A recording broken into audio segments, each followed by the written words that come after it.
မလင်နာမင်းနဲ့ရှင်နာတင်နာတို့ရဲ့စကားအခြေတင်ပြောဆိုပွဲကိုကျွန်တော်ဆက်ပြီးတော့လေ့လာကြအောင်။မင်းနာမင်းကြီးကမိကုန်းတစ်ခုထပ်ပြီးတော့မေးလိုက်တယ်အဲ့ဒါကကျတော့အရှင်ဘုရားတဲ့ဒီဒုက္ခဝေဒနာကုသိုလ်လားအကုသိုလ်လားအပြက္ခတာလားဆိုတော့မေးလိုက်တယ်။ရှင်နာတင်နာမထေရလည်းမင်းကြီးတဲ့ဒုက္ခဝေဒနာတစ်ခါတည်းကုသိုလ်တစ်ခါတည်းအကုသိုလ်တစ်ခါတည်းအပြက္ခတာဆိုတော့ဖြေလိုက်တယ်။ပြန်မလင်နာမင်းကြီးကအရှင်ဘုရားတဲ့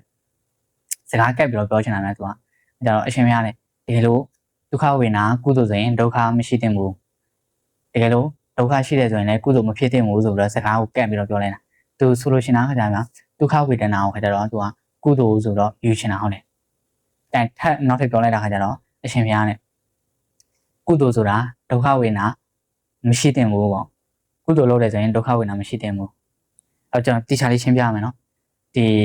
ီသူပြောချင်တာကုသိုလ်ဆိုတာဒုက္ခဝေဒနာမရှိသင့်ဘူးဆိုတော့သူပြောတယ်ဗျာဒီမှာကျွန်တော်ပြောရရင်ကျွန်တော်တို့ကတရားထိုင်နေတာတရားထိုင်တာခါကြတော့ကုသိုလ်နော်တရားထိုင်နေကျွန်တော်တို့ခြေထောက်လေးတိုက်ခဲလာတယ်ဆင်းရဲတယ်ဗျာအဲ့ဒါဒုက္ခဝေဒနာကုသိုလ်ဒုက္ခဝေဒနာရှိတယ်နော်ကုသိုလ်ဆိုတာဒုက္ခဝေဒနာရှိတယ်ပြန်နောက်တစ်ခုထပ်ပြောရအောင်ဗျာကျွန်တော်တို့တရားထိုင်နေတာအဲ့ဒါတော့ကျွန်တော်တို့လိုအပ်တဲ့အတိုင်းဥပမာတရားမရအောင်ထားပါတော့ဒါကျွန်တော်ရဲ့စိတ်ကဆင်းရဲလာတော့တရားထိုင်တာကုသိုလ်စိတ်ဆင်းရဲတာဒုက္ခဝေဒနာအဲ့လိုမျိုးပါကုသိုလ်ဆိုတာလည်းဒုက္ခဝေဒနာရှိတယ်အဲ့ဒါအစမ်းသူပြောတယ်ဒုက္ခဝေဒနာဆိုတာကုသိုလ်ပဲဖြစ်ရမယ်ဆိုတော့သူကယူဆရဗျာအဲ့တော့လေကျွန်တော်ရှင်းပြပေးမယ်။ဟုတ်လားကျွန်တော်တို့ဒီရုပ်ရှင်ကြည့်လိုက်တဲ့ထားပါတော့ရုပ်ရှင်ကြည့်တဲ့အချိန်မှာကျွန်တော်ကပျော်မယ်ဗျာကျွန်တော်တို့ကြိုက်တဲ့ရုပ်ရှင်ဖြစ်နေတော့ကျွန်တော်တို့ပျော်မယ်အဲ့ဒါပျော်တာကကျတော့ဝမ်းသာမှုဝမ်းသာတာဒုက္ခဝေဒနာအဲ့ကြတော့ဒါဆိုရင်ရုပ်ရှင်ကြည့်တဲ့အချိန်မှာကျွန်တော်တို့ဒါတစ်ခါတလေလောဘဖြစ်မယ်ဒီကလေးကတစ်ခါတလေလောဘဖြစ်မယ်ဗျာဥပမာကောင်မလေးကတာတွေ့ပြီဆိုရင်ရုပ်ရှင်ထဲမှာကတာတွေ့ပြီကောင်မလေးကတာတွေ့ပြီဆိုရင်အဲ့မှာလောဘဖြစ်မယ်နော်ပြန်တစ်ခါတလေခါကျတော့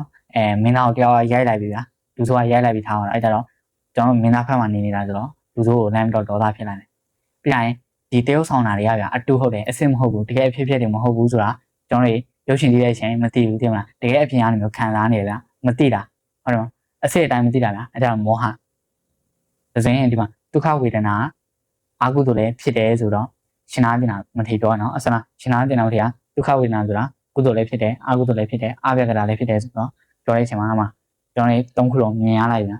ဒုက္ခဖြစ်ပြီဆိုရင်ဒုက္ခရှိတယ်မင်းနာမင်းကြီးယူချင်တာကြတော့ဒုက္ခဖြစ်ပြီဆိုရင်ဒုက္ခဝေဒနာဆိုရင်ကုသိုလ်ပဲဖြစ်ရမယ်ဆိုတော့မင်းနာမင်းကြီးကယူချင်တာပြန်ကုသိုလ်ဆိုရင်လည်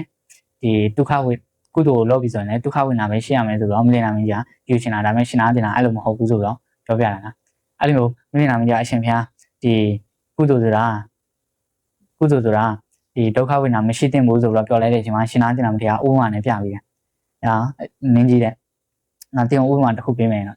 ။တင်ဥပမာတစ်ခုပေးမယ်တင်ဘယ်လိုထင်လဲတဲ့။ဒီရှင်နာတင်တာမတရားဥပမာပေးလိုက်တဲ့ခါကျတော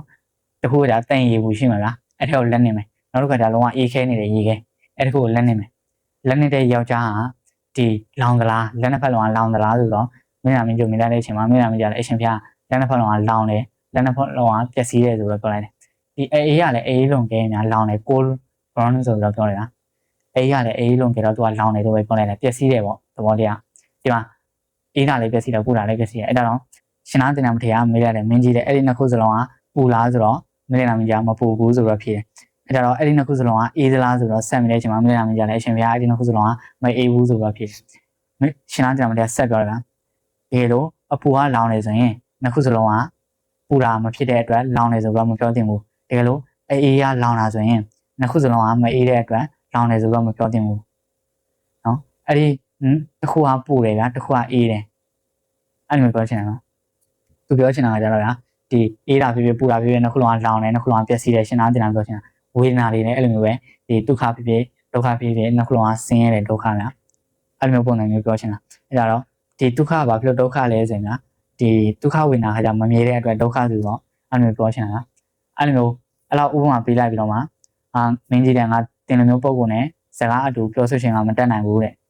ဒီစကားကိုဒီမှာရက်တန်းတော့ဆိုတော့အဲ့လိုမျိုးပြောလိုက်တယ်နော်ရှင်နာတင်တာမထီပဲဆက်ပြီးတော့ဒီဝေဒနာတရား၈ပါးကိုရှင်းပြပေးလိုက်တယ်နော်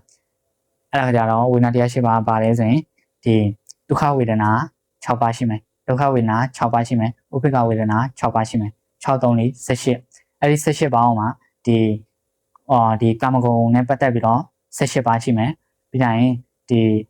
ဒီကာမဂုဏ်နဲ့လွတ်မြောက်လို့တဲ့စိတ်နဲ့ပတ်သက်ပြီးတော့18ပါးရှိမယ် 18ပါမြောက်လိုက်တော့36ပါဗျာအဲ့တော့အဲ့ဒီ36ပါအောင်မှာအတိတ်